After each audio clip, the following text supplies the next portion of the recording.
C'est avec de la douleur dans le cœur que moi je fais cette vidéo. Nous vivons dans un monde déchu. Vous voyez cet homme, ce jeune homme.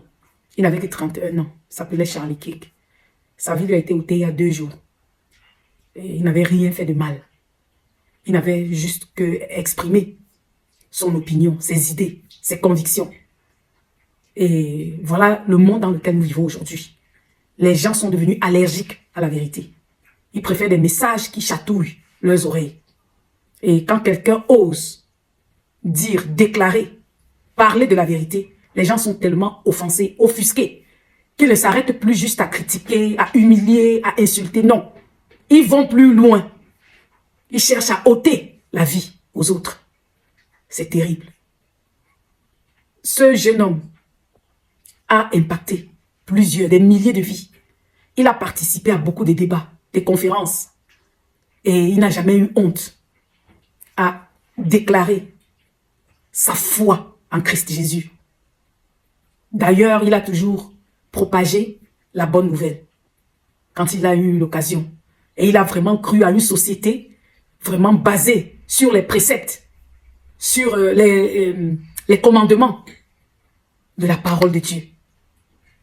Il est parti et ses ennemis croient l'avoir tué à jamais, avoir fini avec lui, mais non, il n'est pas mort, mais il est plutôt semé. Oui, il est écrit, si la graine ne meurt, elle ne peut porter du fruit. C'est une sémence. Il est un martyr. Des milliers comme lui jailliront, parce que la parole de Dieu sera prêchée dans les 4 coins de la terre, et rien ne pourra stopper. Notre Seigneur et Sauveur fut crucifié il y a 2000 ans de cela. À cette époque-là, on se disait, voilà, c'est terminé, il est mort. Mais nous voici aujourd'hui. Sa mort et sa résurrection. Tout cela a engendré des milliers d'enfants à Dieu le Père. Je rends hommage à ce jeune homme qui n'a vécu que 31 ans, mais dont les œuvres parlent et parleront pour des générations et des générations.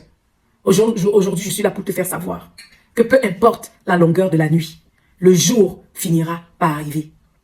Peu importe la rapidité du mensonge, la vérité finira toujours par triompher. Oui, parce que l'ennemi utilise la peur comme moyen, la propagande, l'intimidation, la violence, croyant faire taire, croyant réduire au silence les autres. Dieu ne nous a pas donné l'esprit de peur, mais l'esprit de force, l'esprit de courage. Oui, on n'est pas appelé à être effrayé, parce qu'on n'est pas seul. Dieu est avec nous. Cela a surpris le monde, mais Dieu, lui, n'a pas été surpris, car il est au fait de toutes nos voies.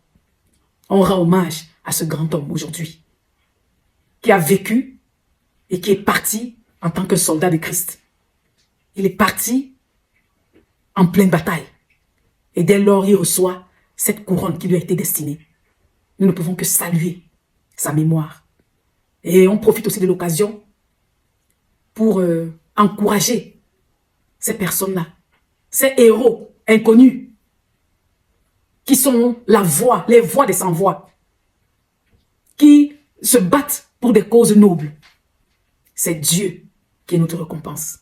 Oui, c'est lui qui est notre rémunérateur. Sois encouragé par cette vidéo et ne te laisse pas abrutir, ne te laisse pas effrayer. Tu n'es pas seul. Dieu est avec toi. Il est avec nous jusqu'à la fin des temps. Sois béni abondamment.